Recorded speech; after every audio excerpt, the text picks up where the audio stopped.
This one was obviously, like, it was a good study. It was a big study. There was some things that are limitations. I mean, it wasn't that big. It was 41 concussed versus 41 athletes, but I mean, the big in terms of the names of who was on it.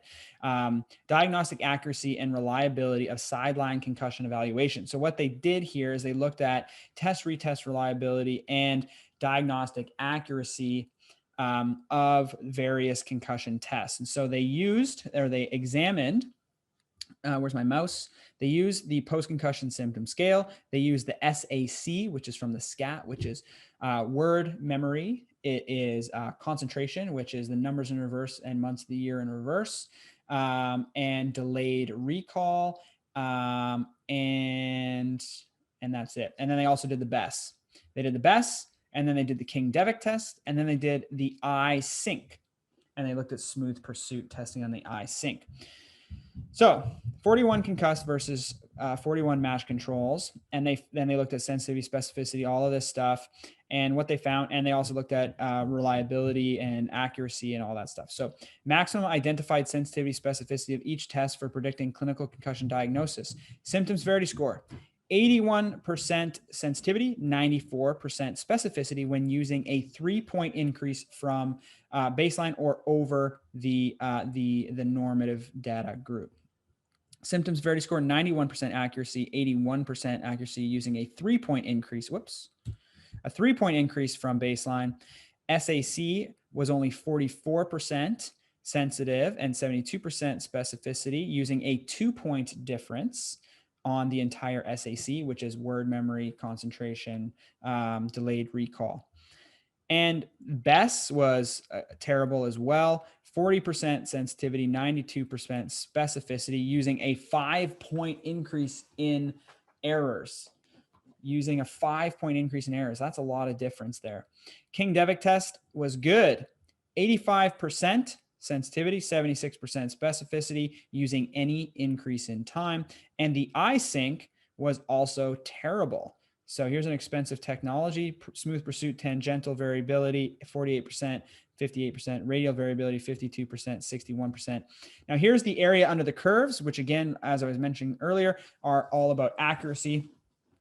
So taking into account both elements, sensitivity, specificity. So 95% for symptom score, 0.95 for total symptom severity score. The SAC, standard assessment of concussion, was only 0.66. BESS was 0.71. King-Devick was 0.78. And the eye-sync was terrible. Again, actually, it was one of the worst performing ones. So test-retest reliability of most sideline concussion tests was poor in uninjured athletes, raising concern about the accuracy of these tests to detect new concussion. Symptom score and severity had the greatest sensitivity and specificity, and the objective test, the King-Devick, performed the best. Now, here are some limitations to this particular study. Obviously, I think that baseline testing is important, and this study kind of calls the whole thing into question. But there are some issues here because what they did is they compared each test individually. So, and this has been well known. If you look at any one test, it's not going to be the greatest. You need a battery of tests. You need to kind of use your entire clinical picture, right? This is like, I always use the example of like, you're not going to go in and like just do an anterior drawer test and go, yeah, ACL. Like, you're going to probably do a Lockman's. You're probably going to do a pivot shift. You're probably going to do a whole bunch of different things in your clinical assessment to eventually arrive at the diagnosis of, okay, I think this is what it is. And eventually you're going to get an MRI because you can actually do that. Concussion, you can't. So here's kind of the breakdown of it. And another thing, for the SAC, they were using the SCAT-3, which has a 5-word list. We've now moved on to the 10-word list, and we know that that's much better at detecting things, at least from previous work. There's some new stuff that challenges that too, but at least, anyway, so they used a 5-word list, which, obviously is not going to be as good as using a 10-word list. Each test was done individually, smaller sample size. Retesting, though, was over 1 year later. So they tested people, and then they tested them again, and it was more than 1 year later. which we know that these tests should be done probably every 6 months, but even a year is like, okay, that's the boundary there of when they're still valid. And they're doing them more than a year later. So we think that probably has something to do with it. And control athletes were not tested at the same time. Some were tested up to 2 weeks after. And so that could be influenced by travel time, that could be influenced by when the game was and all this stuff. So there's going to be differences in even how they measured it. So it's not necessarily comparing apples to apples. So again, this is kind of everything I just explained here, but just talking about area under the curve. Area under the curve combines sensitivity and specificity, measures the ability of a test to correctly classify those with and without the condition. Area under the curve of 1 represents a perfect test, while an area under the curve of 0.5 provides no information for classification, right? It's a 50-50 coin flip. Excellent diagnostic value for the AUC is represented at 0.9. 0.8 is good, 0.7 is fair, and 0.6 is poor. So if we go back here to our AUCs, symptoms 0.95, which is excellent. Okay, so if they're obviously endorsing symptoms, this is excellent. However, the question is, what if they're not endorsing symptoms?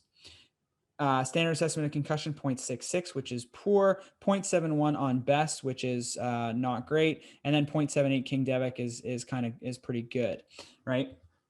So again, not using everything together. Some studies have reported good success with the use of multimodal evaluation for concussion. While sensitivity does increase with multimodal evaluation, the primary contributor to the diagnosis of concussions in all these studies is symptoms. So in a study of the utility of multimodal model of concussion, Garcia et al. Noticed that the full model outperformed any single model, but again, symptoms were the primary contributor to the diagnosis of concussion, resulting in a 93% sensitivity. While the value of a multimodal evaluation cannot be dismissed, it should be recognized that if an athlete is not reporting the presence of symptoms accurately, the overall diagnostic accuracy of testing decreases considerably. So that's something to keep in mind. And an understanding the individual psychometric properties of each test becomes critical. Finally, concussions are heterogeneous, affecting different parts of the brain, leading to different manifestations and deficiencies, making the use of various tests which challenge different systems important. So that's kind of what we're saying. Now, what they're saying is that symptoms are obviously going to be the most important piece. And that's obvious. If somebody's reporting symptoms, and this is about sideline testing, right? This is immediate sideline testing. If somebody's reporting symptoms, yeah, you don't have to do any of this other crap at all. But it can be important if the person is not endorsing symptoms. You may trip them up with a King-Devick. You may be able to get them with a BESS or anything like that. But it also becomes important after the fact when we're looking at return to play clearance, when the symptoms have gone away and we're just looking to see where you're at, right? So I still think that this is an important piece, obviously, to the whole picture of preventing premature return to play. So here's just some of the graphs here, area under the curve, just some of the data on that again.